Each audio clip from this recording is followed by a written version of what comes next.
Hey, my name is Lefty, and we are at Gutted in Colorado, and this is my 136 2021 Ram Promaster, and I haven't named it yet because I haven't been in it long enough.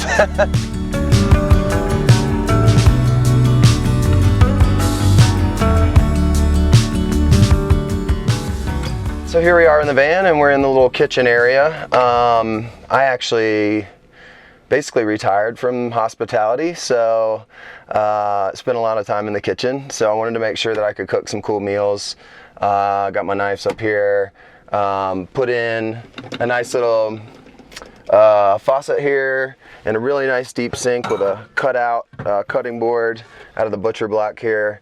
Got a fun flip up right here that kicks out so I can either work or put my 2-burner. Cook right here. In the morning I just pop open one of these and do my coffee on top of a jet boil instead of busting out the big cast iron Camp Chef. All of this is the kitchen stuff. So this is utensils. I've got like quick fold out set that I just kind of keep tidy in here. All of my little gear. This is also like more cups and all of my utensils like for cooking and oils, and trash can under here with little dustpan and my trash bags. Then the other side is my sweet carbon steel pan, kind of the only pan I use. I actually have a Solo, like the tiny mini Solo stove, but I haven't been able to burn a fire yet because it's been fire season, so that hasn't been used. And I have a 5-gallon gray water and then a backup 6-gallon fresh water that I can transfer into the 20-gallon fresh water that I have. And everything's electric pump, accumulator, filters, all that fun stuff. Yeah, this gimbal fan is amazing. So it's that Sirocco. It spins in every direction, so I can point it at the bed. When I'm sleeping, I pretty much point it up at the ceiling and kind of create like a cold wind tunnel in there. And then I have this, usually if it's been hot or it's hot out, I'll have it exhausting out, or I'll just shut it down and close it at night if it's cold outside, just have some air moving through this. And I like this because I didn't want to put in windows on the side, like slider windows. I just didn't want to, I kind of was trying to keep this stealth. And I do have these vents in the front windows that you roll into the windows, and that allows some circulation when you're exhausting through the Max Air fan. All right, now we are in the giant living room, which is really a composting toilet box and actually a bunch more storage that I'm sitting on. One of the things I was worried about when I built this was where to put everything. So I built these to not only serve their purpose as storage and stuff, but to be seats or the lounger for the front seat. So when you swivel the 2 seats, I knew I'd want to be able to put my feet up if I'm watching a movie or something, or just hanging out with friends. This also adds another extra seat, both of these, if you've got people in here hanging out. And we've had 6 people in here. It wasn't too bad. And one of the things I love that we did, and my roommate helped me build this out. I got to give Phil a shout out because he was like the best helper I've ever had. And we built panels, inset panels, instead of using furring strips to bring everything out and make it square, you know, and just have like straight walls. And a lot of what that's doing is just saving 2 inches, and it really paid off in the bed and, you know, for my head and my foot. So it gave me almost 4 inches of extra length without having to buy those push out add-ons.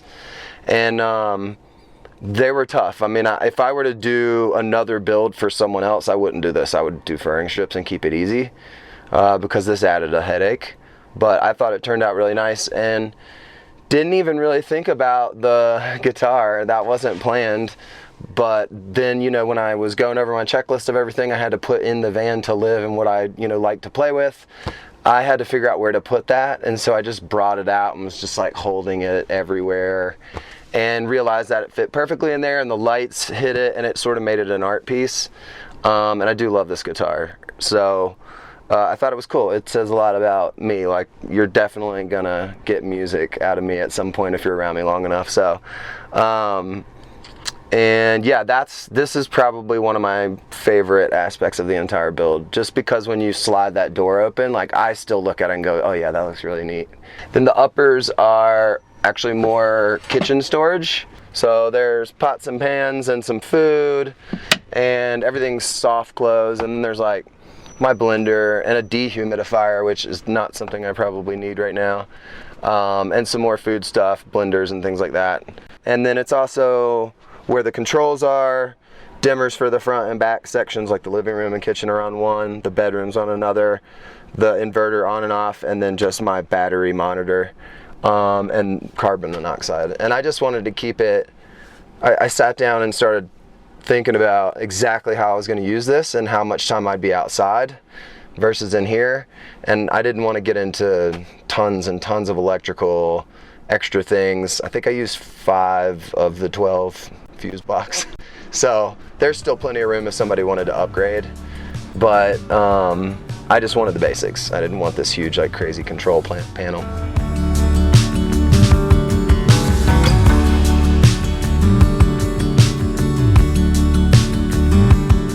Started in Montana and with Glacier National Park, and I am doing 53 national parks in the continental US in a row. Something I'd always kind of wanted to do. I've done some of the parks and loved them and just wanted to do them all in one shot, and I'm a little worried about the condition they're getting in over the last few years, so some of them are burning down. I'd like to see them before they are totally ruined.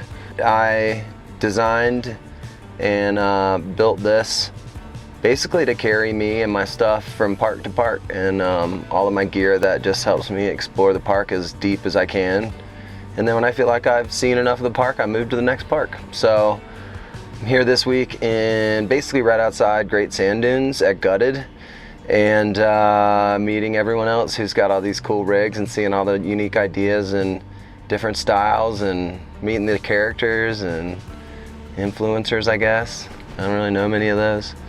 So I came from Raleigh, North Carolina, and I had an 800 square foot house, and it was basically just a place to crash because I was working in restaurants and running companies nonstop. So I didn't need much, and then I sold that and moved in with my rock climbing partner and my buddy Phil, who helped me build this. And then I just had a room, so it was even smaller, and I got rid of more things, and then moved into this, and it didn't feel like that bad. So it sort of transitioned my way slower and slower into a smaller space, and very used to sleeping in a tent, carrying things on my back. So just having what you need is pretty cool, and I have way more than I need in here, so it feels like I have a hotel on wheels. Got everything I need. So I thought it might be the roughest part. I thought it might just be being out by yourself and just kind of being lonely. But that's also awesome. You can definitely go find people if you want to, but you can then escape into the woods and not talk to a soul for a week, which is something I've been doing a lot of.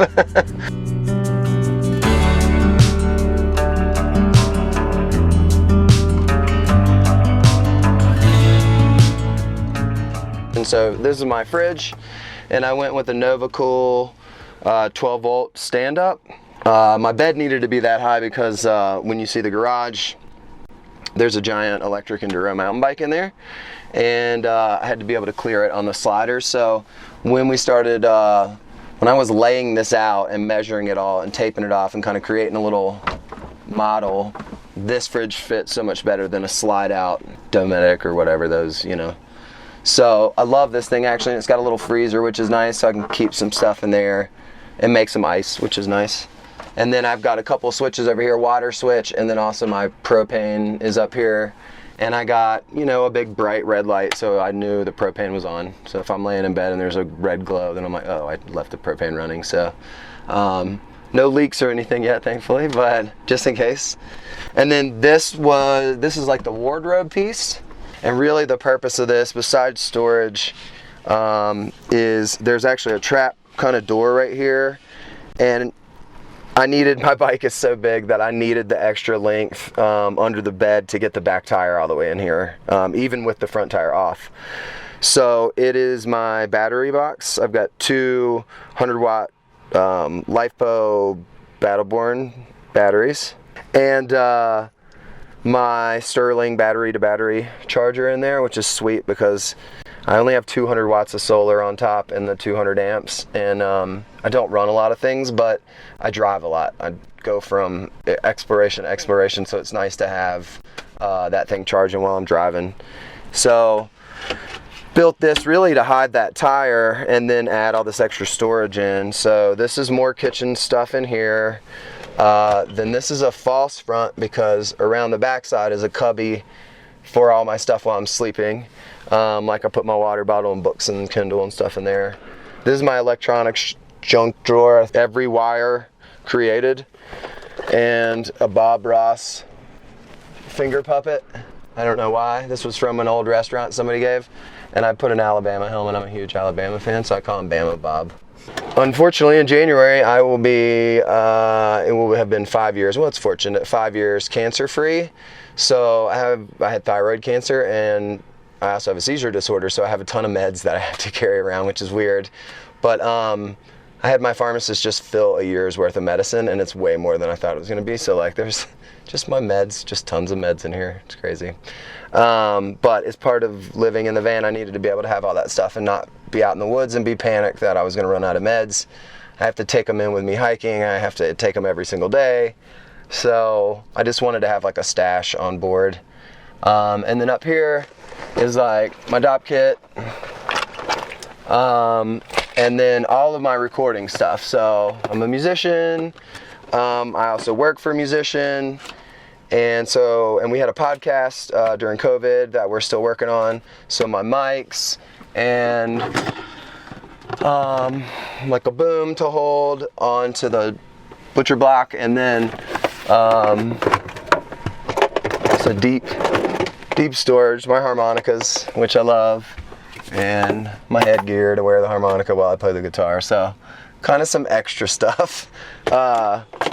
But things that I love, and I will be meeting up with friends that play music on the road and playing with them, and so I wanted to make sure I had all my equipment with me. So, and it's scaled down pretty good. So this is where the magic happens, which is just me sleeping like 11 hours a day. Yeah, important to me, like the height of the van I needed to be able to cook, and I needed to make sure I had a comfortable bed, because I rock climb and backcountry camp and paddle and bike, and my body's banged up. So I wanted to make sure I was getting restorative sleep, and so I've got a 6-inch cool gel memory foam bed, which I love. I like it more than I liked my bed at home. So it's been really nice, and with the Promaster being wide and me being exactly 6 feet, I fit perfectly, especially with these cutaway little insets, and so my head just sort of tucks in there, my feet, and I end up laying on my side anyway, and a lot of times I'm diagonal, but I really like how comfortable it is, and I have not been cold or hot really yet. You know, it's been easy to adjust, but I am definitely chasing the weather, so I'm hoping to keep that string alive.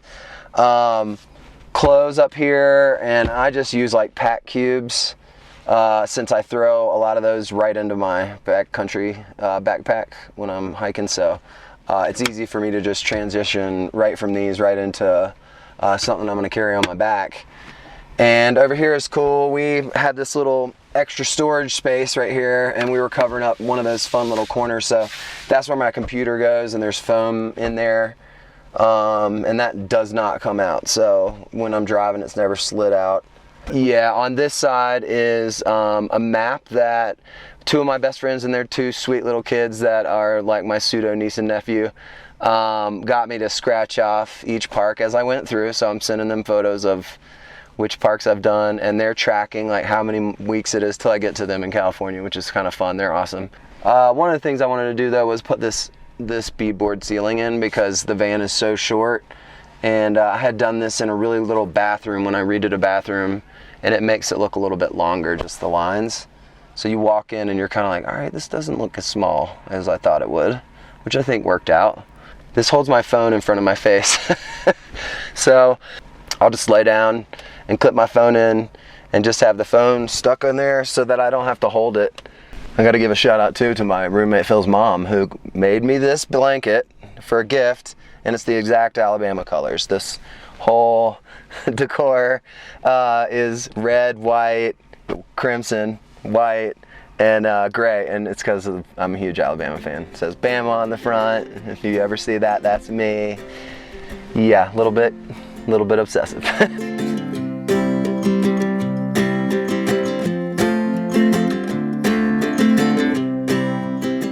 I do actually, I don't consider it work, but I do spend some time on the road helping my buddy with his company, who is this guy. I drew this, by the way. This is a fern head. There will be people out there who actually know what that is, but this is Josh Daniel. He's a musician buddy of mine who got really big over COVID, and we raised a bunch of money together for charity when nobody had a job. And he played every day for 2 hours a day online, streaming for 365 straight days.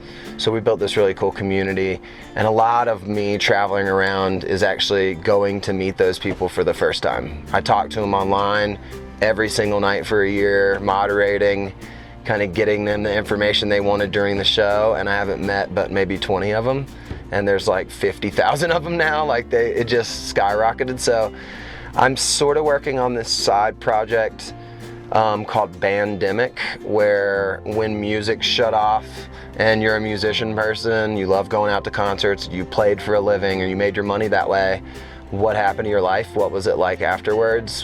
Where did you go to find that soul fulfilling thing you didn't have? Did you just play music in your house? Did you have a little pod of people who played, or did you go online and find people to listen to? So I'm gonna just sit down and sort of like this and interview people about their experience, where they were at before COVID, and what they were doing with music, and what they do now, and what they did during. Yeah. And that's called Bandemic. So I'm sort of slowly working on that and getting the footage and interviews, but I don't know if I'll ever end up editing.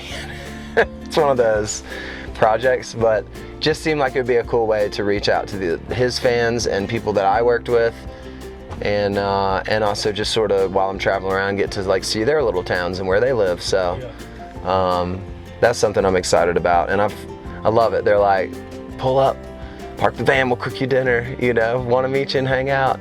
I'm sure I'll have to play a few songs for my supper. So.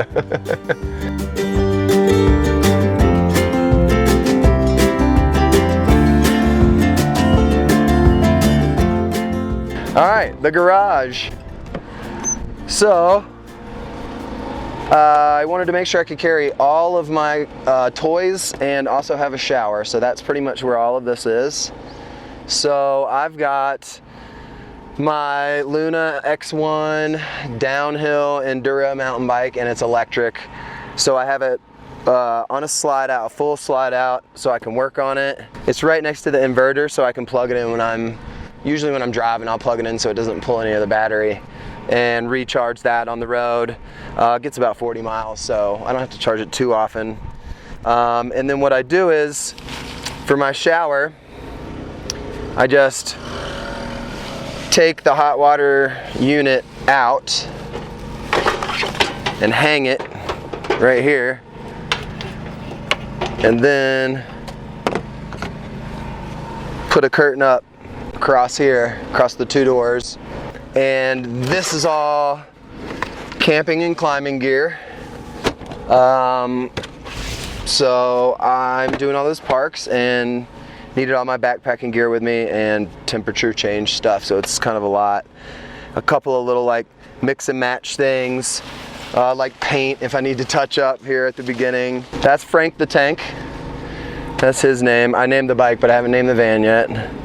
I'm taking van name suggestions, by the way, so.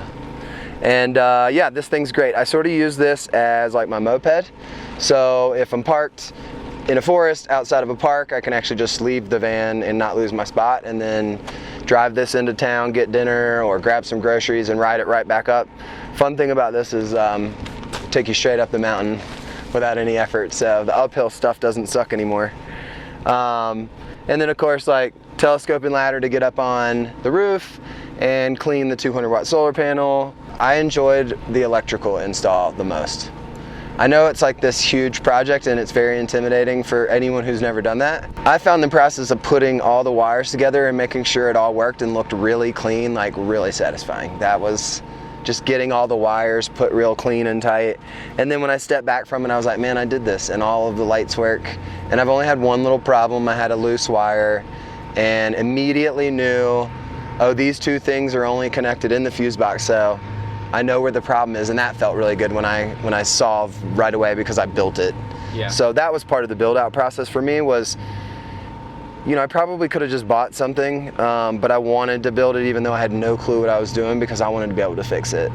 And so my hands have been on every aspect of the build, and I know how to take it apart and put it back together just in case something happens, like you get on a dirt road to gut it. This is my sealed propane box. It just holds a regular 20-pound propane tank, vented through the bottom. All the equipment's on the inside of it. This stressed me out a little bit. The box was easy to build, but figuring out the hoses was a little unique. And then on top of it, I just have some tools and my drinking water hose. Then I have some other hoses and tools in the back, more propane hoses, water bandit. The only thing I didn't build is this bug wall system. And this thing has been amazing and was not cheap. I'm calling this guy after I leave here to try and get a job from him, just because I sold probably like 50 of these to people this weekend. But he is awesome and he's funny. He sends you a cool video where he's like, all right, let's get started, crack a beer. It's time to, I mean, you're gonna be frustrated doing this, but I get chewed up by bugs. I wanted to have a really good bug net. This is a no-see-em screen. It's got drop-down vinyl, so I can hide the bike individually, zip it all up, so nobody knows what's in there if I just want to open the back. I can also hide myself with nylon, and I'll pull those down usually when I'm showering just so the bed doesn't get wet. And you tell him, here's where my bed line is, and that's where I need the separation to be. And he does the same with the side bug net. If your kitchen's comes into your doorway, or if you have a wide open doorway, he'll put the split wherever you need. And I have not had any bug problems, and it's been really buggy this week. So it costs a little extra money, but I feel like it's been totally worth it. I haven't had the same issue that a lot of people have had.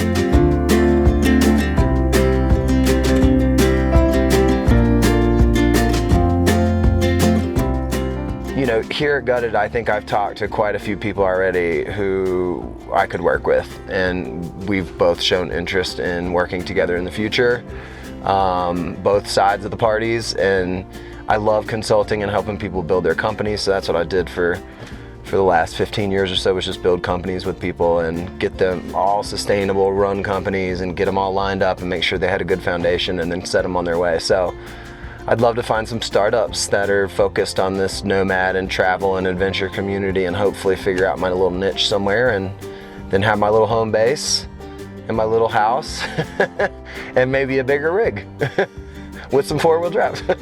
So I do have an Instagram. It's Lefty at large. I'm by no means trying to make that thing huge, but if you just want to follow along because you like national parks, I'm posting kind of my experiences in the national parks. I do a lot of like early morning wake up, sunrise hikes in some really beautiful places, and so I'm kind of keeping my family and friends, they're keeping track. And it's also for my friends around the country who are trying to keep up with me, so they know when I'm headed their way, so they can prepare themselves, clear the driveway and bring out the hoses and clear the laundry and all. Appreciate you guys coming and checking out the van. Labor of love, and I feel like it turned out better than I even expected it to, and it's holding up. It hasn't fallen apart yet, so we'll see what happens.